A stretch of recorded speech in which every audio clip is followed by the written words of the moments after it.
আসসালামু আলাইকুম রহমতুল্লাহ। দুর্নীতিগ্রস্ত সাদাবাস আর মব নিয়ে ডক্টর ইউনূস সরকারের সংসার, এই সংসারের এই যে বেহাল অবস্থা, এখানে নীতি নৈতিকতার কোনো ছিটিফোঁটা নাই।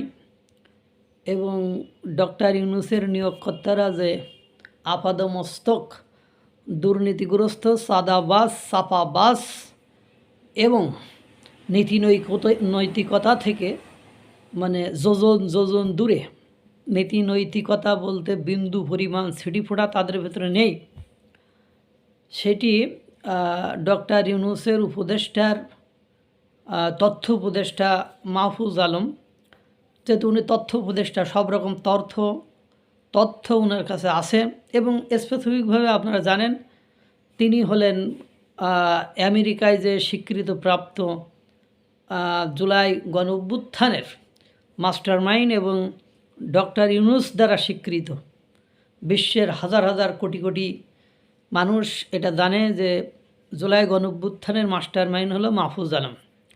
সেই মাহফুজ আলম যখন বলে যে তার উঠা বসা, তার মানে বন্ধু বান্ধব, তার সার্কেলের সকলেই যখন দুর্নীতিগ্রস্ত, তখন আর বলার অপেক্ষা রাখে না। আর এই দুর্নীতিগ্রস্তরাই আপনার নিয়োগকর্তা হলো ডক্টর ইউনূসের।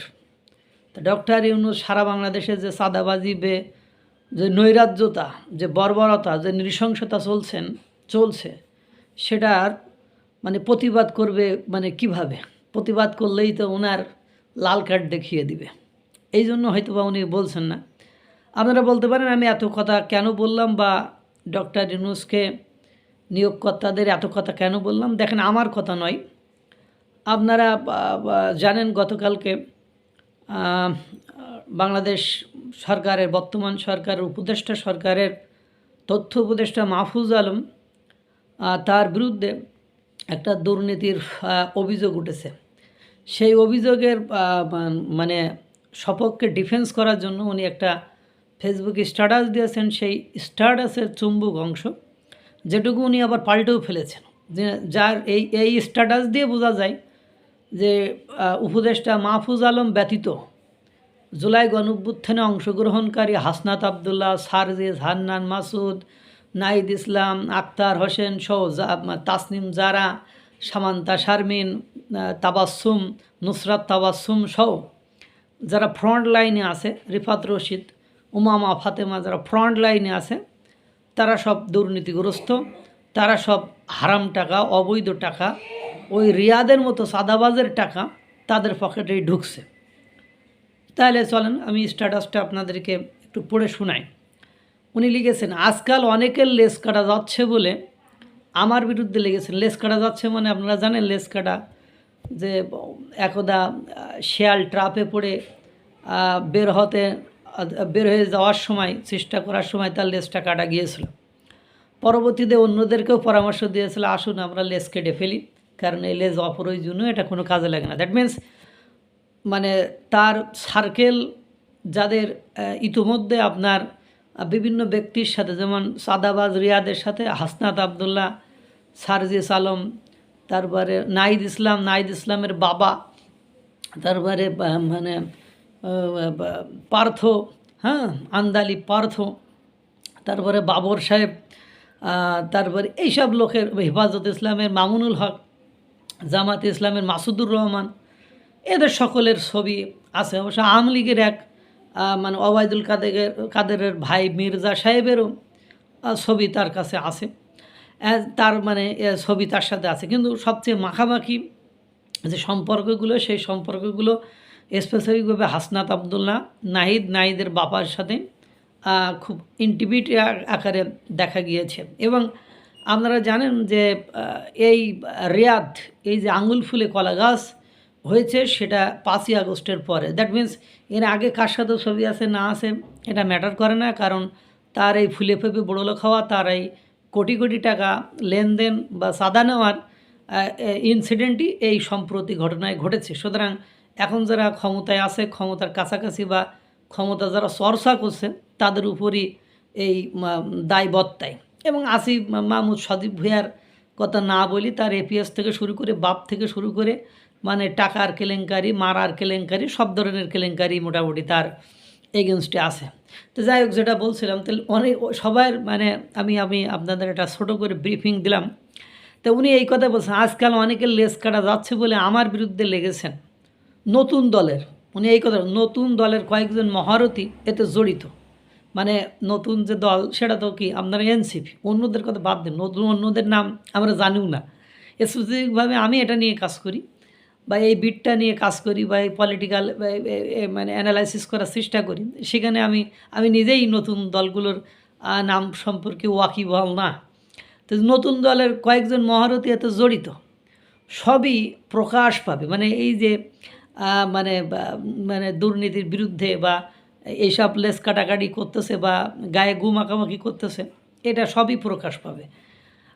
একটা সার্কেলে প্রায় সবাই দুর্নীতিগ্রস্ত, কিন্তু একজন কেবল টাকা ধরছেন না, এটা কার সহ্য হবে? অর্থাৎ আপনারা জানেন যে উপদেষ্টা মাহফুজ আলমের সার্কেল কোনটা? ওই নাইদ ইসলাম, ওই সার্জিস, ওই হাসনাত, ওই হান্নান মাসুদ, ওই রিফাত রশিদ, ওই কাদের, হ্যাঁ, মানে ওই যে যদি পেট্রোলে আগুন না দিতাম, এরাই তো। ওই যে উমামা ফাতেমা, নুসরাত তাবাসুম, তাসনিম জারা, সামান্তা শারমিন, এরাই তো ওর টিমের মেম্বার বা সার্কেলের সদস্য বা স্পেসিফিক বলে শিবিরের পোলাপান, অথবা এরাই তো ওনার টিমের মেম্বার বা সদস্য, অন্য কেউ তো নয়।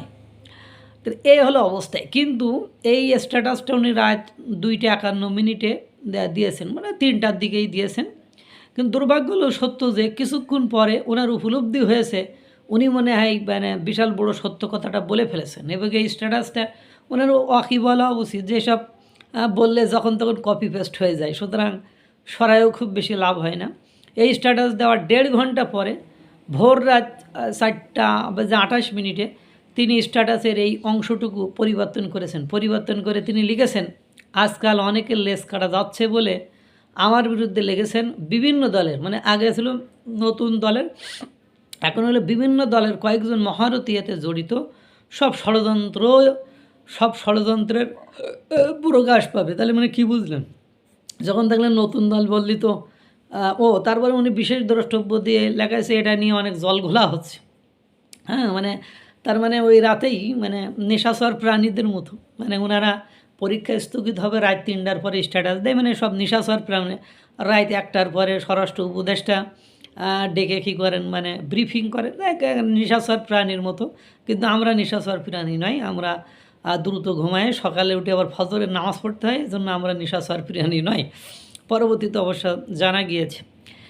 এই যে অবস্থা, তার মানে কি বুঝাইলো যে ওনার সার্কেলে যদি হয়, তাহলে ওনার সার্কেলে যারা আছেন সেটা হলো ওই যে উনি প্রেস সচিব শফিকুল আলমের যদি ওনার সার্কেলে থাকেন, বা প্রেস ব্রিফিং যারা আরও করেন ওনারা যদি থাকেন, তারপরে ওনার সার্কেল বলতে উনি যে সার্কেলটাকে বুঝান সেই সার্কেল নিয়েই তো ওনার সংসার, উপদেষ্টাদের সংসার।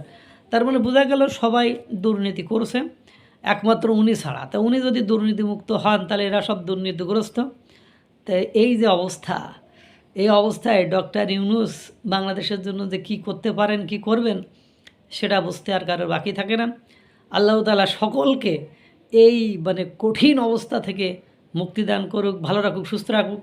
আসসালামু আলাইকুম ওয়া রাহমাতুল্লাহ।